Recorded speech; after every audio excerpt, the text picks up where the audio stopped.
Assalamualaikum warahmatullahi wabarakatuh. Dalam video ini menyajikan olah data menggunakan software Smart PLS untuk kasus moderasi beserta interpretasi cara baca hasilnya. Nah, jadi beberapa tahapan yang akan dijelaskan dalam video ini, model dan hipotesisnya, kemudian data dan skala data, kemudian tahapan atau alur analisis statistik yang akan kita kerjakan dan referensi, baru kita interpretasi hasil. Oke, kita langsung mulai bagian yang pertama, model dan hipotesisnya. Nah, ini dia. Teman-teman, jadi model yang akan kita uji seperti ini. Nah, ini dia. Jadi di sini teman-teman ada 5 variabel laten. Pertama, partisipasi anggaran. Kedua, komitmen. Ketiga, budaya organisasi. Keempat, gaya kepemimpinan. Kelima, kinerja manajerial. Nah, ini gambarnya seperti ini. Nah, dari sini teman-teman, ternyata gaya kepemimpinan itu variabel moderasinya. Oke, bisa kita lihat untuk partisipasi anggaran, dia memiliki 8 pertanyaan, 8 item pertanyaan atau 8 indikator. Variabel laten komitmen memiliki 6 item pertanyaan atau 6 indikator. Variabel laten budaya organisasi memiliki 5 item atau 5 indikator.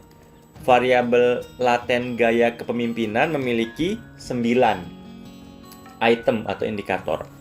Variabel laten kinerja manajerial memiliki 12 item atau indikator. Oke, dari gambar ini teman-teman, hipotesis yang mau diuji seperti ini. Hipotesisnya ada 6 yang mau diuji. Hipotesis yang pertama, partisipasi anggaran berpengaruh positif dan signifikan terhadap kinerja manajerial. Jadi kalau kita lihat gambarnya ini dia, partisipasi anggaran berpengaruh positif dan signifikan terhadap kinerja manajerial. Itu hipotesis pertama yang akan kita uji nanti. Hipotesis kedua, komitmen berpengaruh positif dan signifikan terhadap kinerja manajerial. Kita lihat di sini, komitmen berpengaruh positif dan signifikan terhadap kinerja manajerial. Hipotesis yang ketiga, budaya organisasi berpengaruh positif dan signifikan terhadap kinerja manajerial. Nah, ini dia.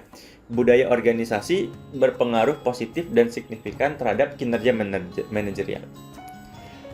Hipotesis keempat, nah ini yang moderasinya. Gaya kepemimpinan signifikan memoderasi pengaruh partisipasi anggaran terhadap kinerja manajerial. Ini dia. Ya, panahnya tuh di tengah sini dia. Ini kan gaya kepemimpinan ada panahnya di sini dia. Berarti gaya kepemimpinan memoderasi pengaruh partisipasi anggaran terhadap kinerja manajerial. Hipotesis kelima, ini dia. Gaya kepemimpinan signifikan memoderasi pengaruh komitmen terhadap kinerja manajerial. Berarti hipotesis yang kelima, gaya kepemimpinan signifikan memoderasi pengaruh komitmen terhadap kinerja manajerial. Hipotesis keenam, gaya kepemimpinan signifikan memoderasi pengaruh budaya organisasi terhadap kinerja manajerial. Oke, jadi kita bisa lihat ada 6 hipotesis yang mau kita uji. 3 hipotesis yang pengaruh langsung ya, H1, H2, H3. 3 hipotesis lagi, H4, H5, H6 itu hipotesis yang moderasi. Jadi total hipotesis yang mau kita uji ada 6.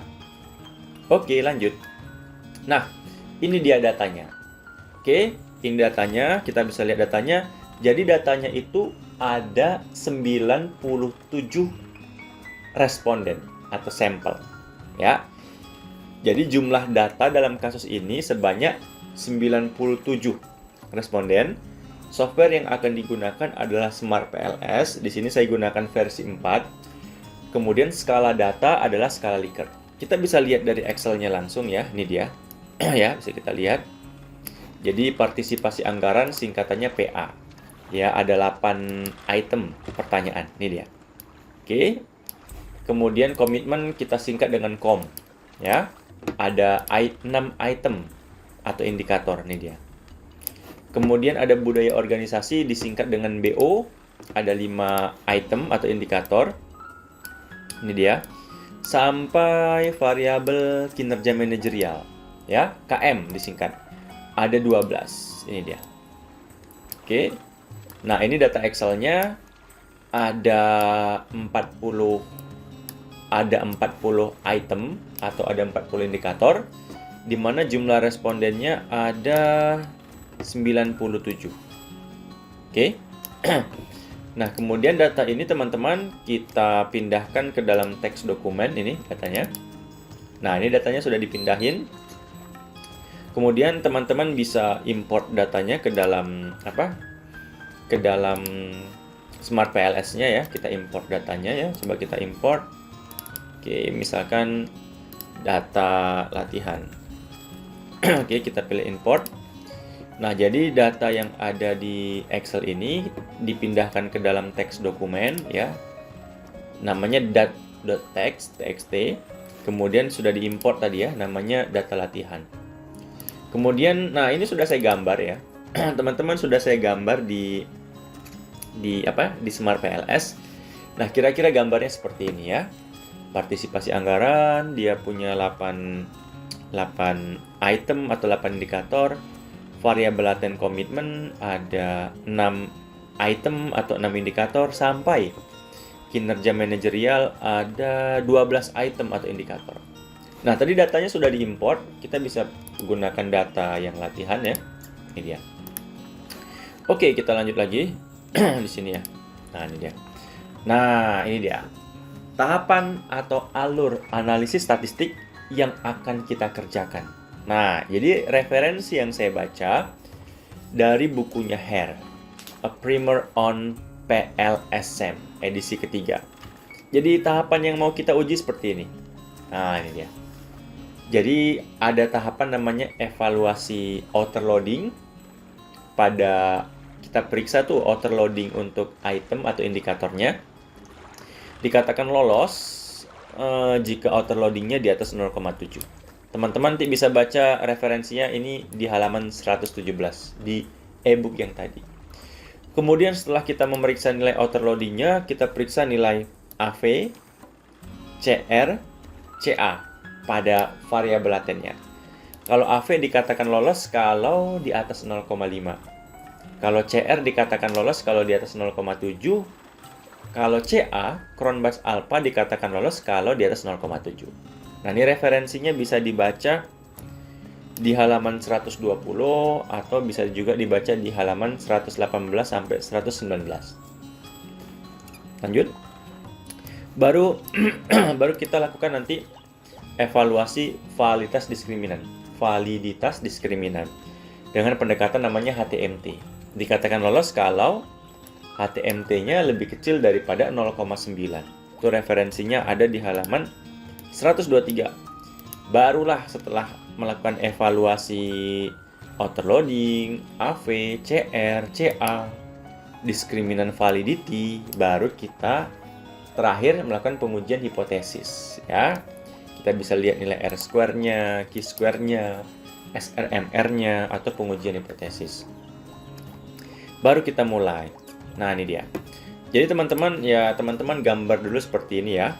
Digambar dulu dalam Smart PLS-nya seperti ini, di mana gaya kepemimpinan sebagai variabel moderasinya, dia panahnya seperti ini. Jadi tahapan yang pertama tadi kita sudah melihat, ini dia. Kita akan melakukan evaluasi outer loading.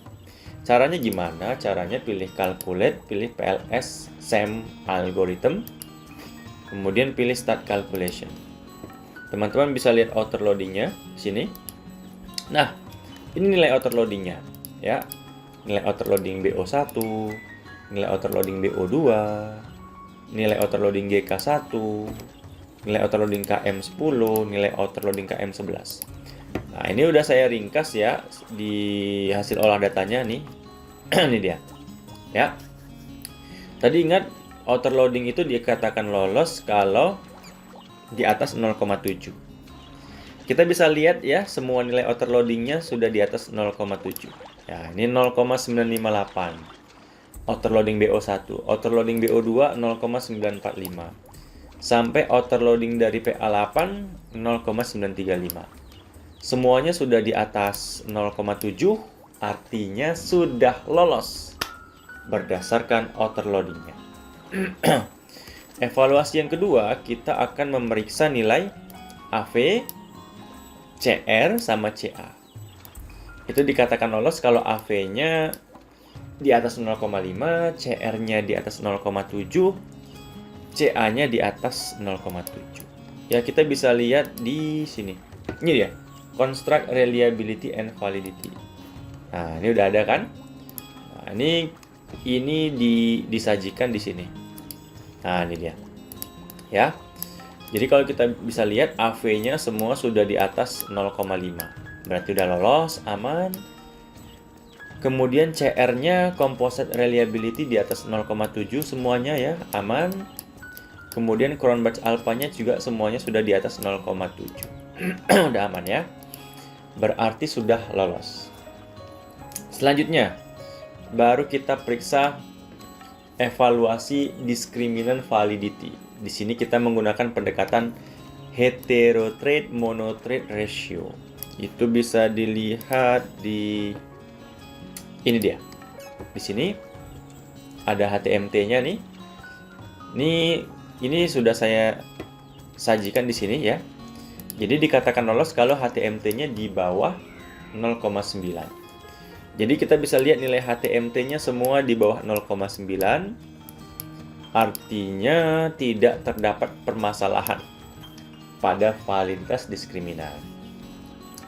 Nah, setelah kita periksa semua yang tadi itu, barulah kita melakukan pengujian hipotesis ya.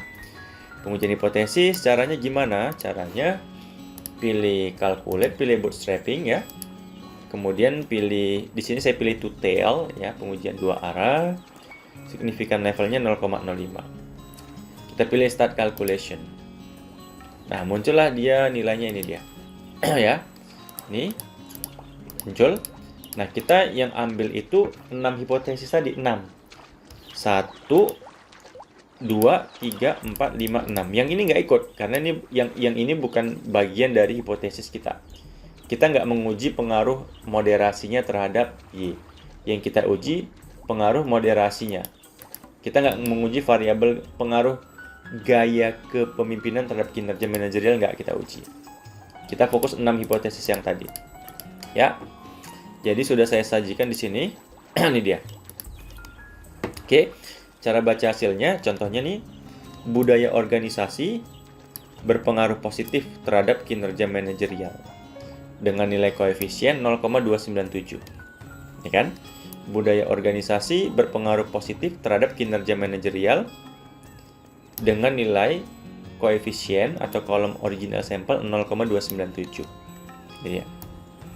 Dan signifikan dengan T statistik 3,513. Ini kan? Di atas 1,96. Ini 1,96 nih nilai kritis T-nya udah ketentuan ya untuk two tail. Dan p-value-nya di sini 0,000. Ini dia. Jadi kesimpulannya, budaya organisasi berpengaruh positif terhadap kinerja manajerial dan signifikan. Ya, hipotesis terima. Yang kedua juga sama, komitmen. Kan komitmen berpengaruh positif terhadap kinerja manajerial dengan nilai koefisien 0,228. Ini kan sama kan? Dan signifikan dengan T statistik 2,904. Di atas 1,96 ya nilai kritis T-nya. Dan signifikan. Kita bisa lihat partisipasi anggaran juga berpengaruh positif dan signifikan. Nah, baru moderasinya. Ini moderasinya. Nah, nih. Kita lihat aja T statistiknya untuk moderasinya juga semua di atas 1,96. Dan p-value untuk moderasinya semua di bawah 0,05. Artinya dia memoderasi semua. Ini dia. Gaya kepemimpinan signifikan memoderasi pengaruh partisipasi anggaran terhadap kinerja manajerial. Dengan T statistiknya di atas 1,96 dan p-value 0,005 di bawah 0,05. Jadi hipotesis moderasinya juga diterima semua. Nah, kadang ada yang nanya, moderasinya memperkuat atau memperlemah? Ya, jawabannya di sini memperkuat. Kenapa? Karena nilai koefisien dari moderasinya ini nilainya positif, nggak ada tanda negatif. Jadi jadi gaya kepemimpinan itu memoderasi, dia memperkuat pengaruh partisipasi anggaran terhadap kinerja manajerial, memperkuat pengaruh komitmen terhadap kinerja manajerial, memperkuat pengaruh budaya organisasi dan kinerja manajerial. Jadi hipotesis moderasinya semua diterima. Ya. Baru nilai R square-nya 0,882. Bisa dilihat di sini sih nilai R square-nya tadi. R square-nya ini dia. Ya, 0,882. Artinya R square-nya itu artinya partisipasi anggaran, komitmen, budaya organisasi, gaya kepemimpinan mampu mempengaruhi kinerja manajerial sebesar 88,2%. Baru kita lihat SRMR-nya, bisa kita lihat di sini. Ini dia. 0,070 SRMR-nya. Artinya model dari PLSM ini sudah mampu mencocokkan data dengan baik atau fit.